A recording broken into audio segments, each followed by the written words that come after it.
Hello, and thank you for attending our public meeting on the draft renewal and expansion operating license for U.S. Ecology Michigan Incorporated, located at 6520 Georgia Street in Detroit, Michigan.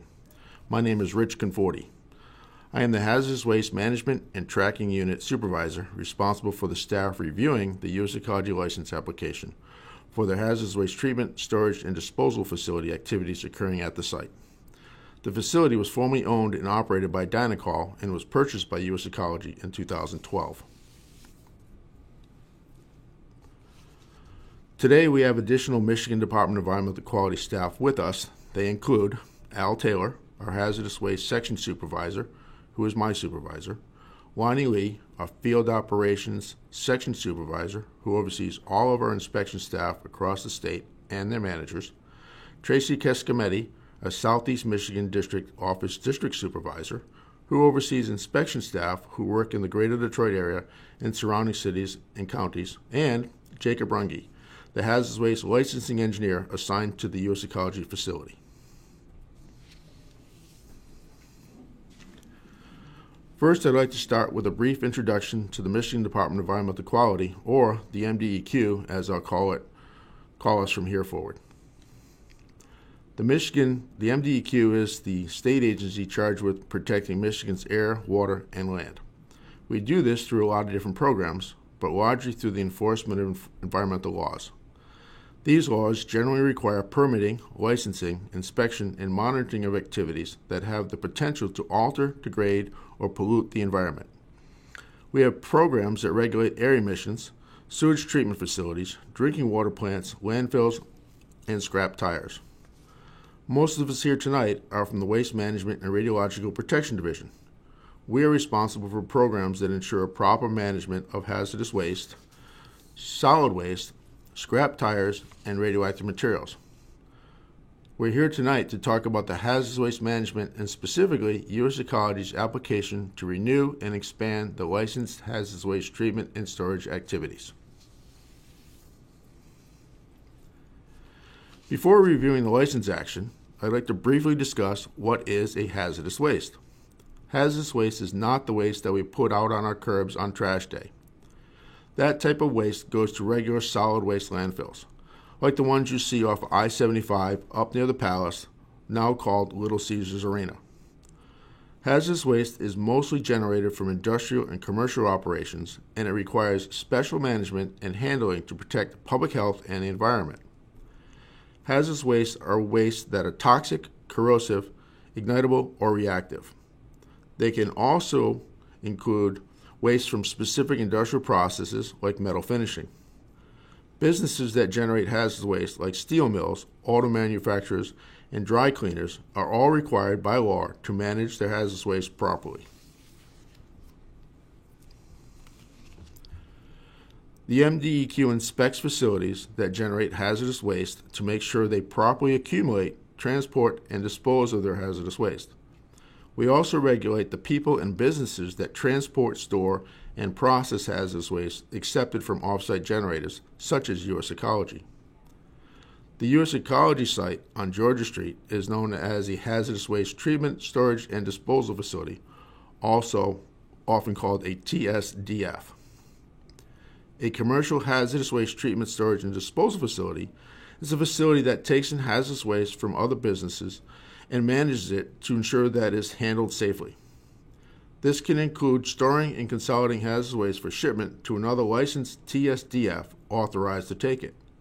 It can also include processing or treating the waste so that it is no longer hazardous. U.S. Ecology has a number of treatment processes that they use for different types of hazardous waste, which I'll talk about more later. After the hazardous waste has been treated, the liquids from the treatment process are conveyed to the sanitary sewer, and the solids are sent to a licensed off-site disposal facility. Nothing is buried or applied to the land at the U.S. Ecology Georgia Street site. The Great Lakes Water Authority issued a permit to U.S. Ecology for their wastewater that they take away from the site.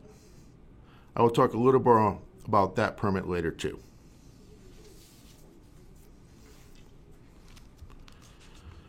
TSDFs are required to get a hazardous waste operating license from the MDEQ. This license lays out all of the requirements that are specific to the site to comply with hazardous waste regulations. The MDEQ inspects hazardous waste treatment, storage, and disposal facilities regularly to monitor compliance with the license requirements. We'll talk more about the license inspections later, but the basic requirements for licensed hazardous waste receiving facilities fall into 6 categories. 1, proper acceptance and storage. 2, labeling. 3, employee training. 4, emergency response planning. 5, emergency environmental monitoring. And 6, record keeping. Proper acceptance and storage is the definition of proper acceptance and storage is to ensure proper hazardous waste acceptance. The license includes provisions on how waste is analyzed to verify they're only accepting what they're authorized to accept. To ensure proper storage, the license includes provisions like time limits on how long the hazardous waste can be stored before it has to be treated or sent out for proper disposal. It also includes specifications for the tanks or vault design, installation and maintenance, and spill containment and alarm systems. Labeling is required so that everyone on the site understands what materials are on site and what hazards they pose. Employee training. The license has extensive employee training requirements for all staff handling hazardous waste. They must be thoroughly trained to properly handle the hazardous waste per the typical duties, and they must also be thoroughly familiar with how to respond in the event of an emergency. Licensed facilities are also required to have extensive written emergency response plans that includes details on emergency response equipment and evacuation routes. They must be shared with local responders so they can familiarize themselves with the facility layout, potential hazards, emergency equipment, and responses expected. Environmental monitoring. Licensed facilities are also required to collect environmental samples to verify their activities do not result in an unauthorized release. This includes air and water sampling, which we'll discuss in more depth later. Record keeping. Licensed facilities are also required to keep detailed records of what they are authorized to accept and demonstrate that is properly handled and disposed of in accordance with the license. So we are holding this public meeting to talk about the U.S. Ecology proposed expansion and renewal license. The MDEQ is proposing to issue the license. We are proposing to issue the proposed license because it will provide the foundation for the facility to meet the hazardous waste statute and rule requirements. So we'd like to discuss the contents of the draft license we're proposing to get approved. Get community input on the proposed license action and answer your questions. So let's discuss the current and proposed operations and the requirements that U.S. Ecology must meet in the proposed or draft operating license. Licensing actions generally follow a process. They start with a pre-application meeting. In this case, the pre-application meeting for the proposed expansion occurred in October of 2012. U.S. Ecology submitted a revised application which included the proposed expansion to the MDEQ in March of 2013. After we received the application for the expansion, we mailed a notification to the facility mailing list, including state and local government agencies, to let them know that the application for an expansion had been received by the MDEQ. The MDEQ reviewed the application and found that it satisfied all technical requirements under the hazardous waste regulations. Once that is determined, the MDEQ is required, under the regulation, to prepare a proposed license that would provide for the company to operate in a manner that will meet all of the regulations for accepting hazardous waste. Once a draft or proposed license is assembled, the MDEQ is required to public notice the draft license, providing an opportunity for the community and community leaders to provide input on the proposed license. In the U.S. Ecology case, the MDEQ issued a public notice on the proposed license in July of 2015. The public notice was published in the local newspaper, aired on the radio station WWJ, published on the MDEQ website, published on the City of Detroit website. We also notified people on the mailing list, federal, state, local governmental agencies, and sent a mass mailing to over 4,000 residents within a 1-mile radius of the facility in 2015. Between 2015 and 2018, the application was under further review by the United States Environmental Protection Agency, who who requested updates to the facility waste analysis plan used to evaluate incoming wastes. In July 2018, the MDEQ received 2 petitions to reopen the public comment period and provide translation services for Yemeni and Bengali community members to participate in the public comment period.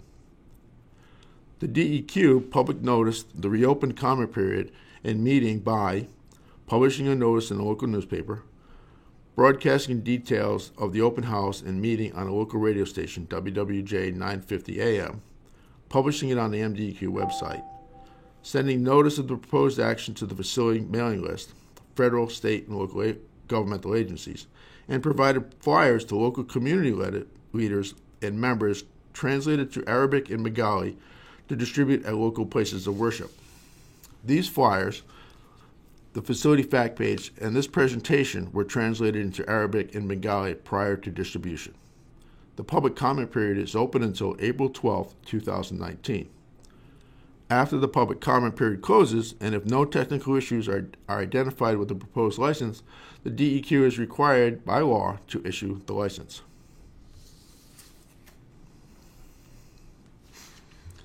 So as mentioned earlier, the facility is located at 6520 Georgia Street in the city of Detroit, Wayne County.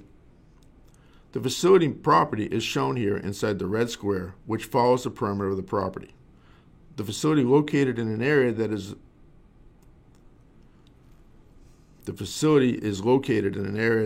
zoned industrial and is surrounded by industrial and commercial properties.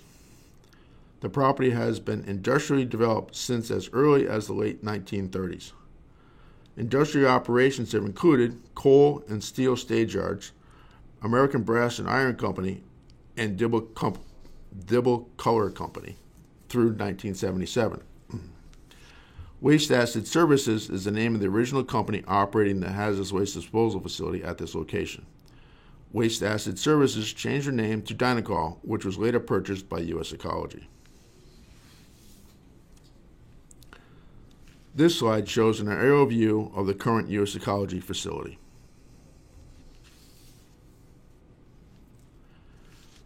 U.S. Ecology is considered a commercial storage and treatment facility. This means that they receive and treat hazardous waste from businesses such as steel finishers, chemical manufacturing, automotive manufacturers, dry cleaners, and environmental cleanup activities. U.S. Ecology manages waste containing acids, alkalis, metals, and organic compounds. All treated waste is shipped to another licensed location for ultimate disposal. U.S. Ecology uses stabilization, dewatering, chemical oxidation, chemical reduction, deactivation of reactives, neutralization, absorption, and precipitation to treat hazardous waste at their facility. These treatment processes are considered stabilization technologies. This means that the waste has been treated to make it physically and chemically stable. Examples are taking an acid liquid, like drain cleaner, and adding material, similar to baking soda, to bring the acid to a neutral liquid. Water is neutral. Another example would be to take a liquid or sludge material and add a material like cement or lime to dry the waste.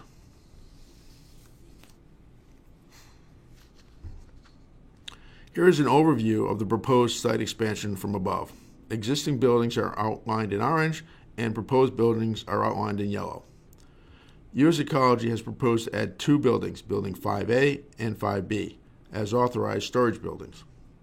The existing Building 4, which is currently used to manage solid waste now, is proposed for managing hazardous waste too. CMF is the existing container management facility, which receives hazardous waste in containers of various sizes and in bulk for transfer and storage and is not proposed to be expanded. Under the proposal, Building 5A would be an enclosed approximately 20,000 square feet building that would be used for the storage, bulking, and consolidation of hazardous waste. Under the proposal, Building 5B would approximately 6,000 square feet. The north, south, and east sides of the building will be closed. The west side would have a curb. Building 5B will be used to store containerized waste in closed roll-offs or trailers. No bulking, mixing, or processing of waste will be performed in this building. The existing container storage capacity will increase from 41,000 gallons to 488,621 gallons in Building 4, in 4 buildings.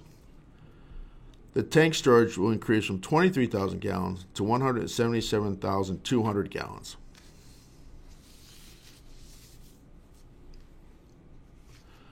Wastewater treatment will continue to be as described previously. There will be no increase in the amount of hazardous wastewater treated or discharged. The solidification treatment process capacity of hazardous waste will increase to 600 tons per day and will occur in the 3 existing tanks in Building 4 that will be converted to manage hazardous waste.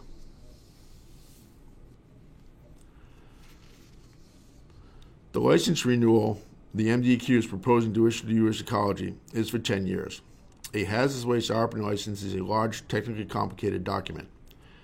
Standard and general operating parts include 1. Legal requirements, 2. Definition and references, 3. Facility design, 4. Operational requirements, 5. Security provisions, 6. Inspection requirements, 7. Record keeping, and 8. Reporting. The attachments include 1. A waste analysis plan, 2. An inspection schedule, 3. Personnel training program, 4. Contingency plan, 5. Closure plan, 6. Engineering plans, 7. Acceptable hazardous waste, 8. Container requirements, 9. Tank system requirements, 10. Treatment procedures, 11. Ambient air monitoring program, 12. Effluent monitoring program, and 13. Corrective action requirements. Expansion conditions require construction to be in accordance with the approved engineering plans, submittal of progress report during active construction, submittal of as-built plans after construction, and certification that the newly constructed construction areas are capable of storing and treating hazardous waste prior to operation. Because of its size, we don't have copies to hand out, but you can find it on our website and at a number of locations we'll list later. This takes us to briefly discussing the environmental monitoring required by the license. Environmental monitoring serves a variety of purposes, but foremost is to act as an indicator for protection of public health and public and environmental health. Air monitoring, effluent monitoring, groundwater monitoring, and soil monitoring were a consideration in the construction of the license. The facility is constructed and preventive measures are put in place to prevent exposure or contamination. These, along with the environmental monitoring, acts as an early warning sign for potential releases. Current preventive measures include waste handling activities occurring in enclosed buildings, on impermeable surfaces, and with secondary containment for protection against precipitation and spills. U.S. Ecology has been ambient air monitoring on-site since 1990 at 3 different locations. The data is reported monthly to the MDEQ. What the monitoring equipment samples for is total suspended particulates and airborne metals. There is no ambient air standard for total suspended particulates. The goal is to be below the national ambient air quality standards for particulate matter less than 10 micrometers in diameter. In order to combat previous dust issues, U.S. Ecology paved the previously dirt lot, which had the highest dust concentrations on the site. They have passed all flow rate audits and all monitoring locations have low metal values. U.S. Ecology treats all wastewater before discharging it into the sewer system. The Great Lakes Water Authority enforces a discharge permit. The Great Lakes Water Authority treats the wastewater again before discharging it to the Detroit River. Groundwater sampled after the issuance of the first license in 1983 through the second issuance in 1990 did not indicate any signs of contamination, and potential contamination activities now occur in enclosed buildings along with a thick clay layer below the facility, preventing the groundwater from being in an aquifer. Because of this, U.S. Ecology has already been granted a waiver for groundwater monitoring. The City of Detroit does not use groundwater as a source of drinking water. Since 1990, there have been no reported releases by U.S. Ecology, and the license requires the facility to report, release, and take appropriate emergency response action as specified in the contingency plan. Soil is currently not being monitored at U.S. Ecology due to the enclosed environment and the second containment on which activities occur. In the unlikely event of a release, soil monitoring will begin, or if the site closes. Risk of off-site soil contamination is extremely low due to the lack of airborne contaminants or groundwater transport, also due to the protected area of activity and site geology. I'd like to finish up with details about the public comment period. The public comment period will run through April 12, 2019. You can send written comments to me, Mr. Rich Conforti, at P.O. Box 30241, Lansing, Michigan 48909.